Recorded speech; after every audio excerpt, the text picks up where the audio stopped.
Anggota DPR Kamrus Samad memperingatkan pemerintah agar lebih berhati-hati dalam mengelola utang luar negeri Indonesia yang hampir mendekati 6.000 triliun pada Juli 2021.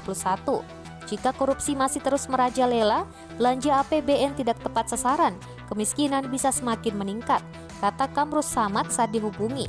Menurutnya, utang yang terus meningkat dan kenaikan investasi di dalam negeri tidak sejalan dengan kondisi yang dialami masyarakat.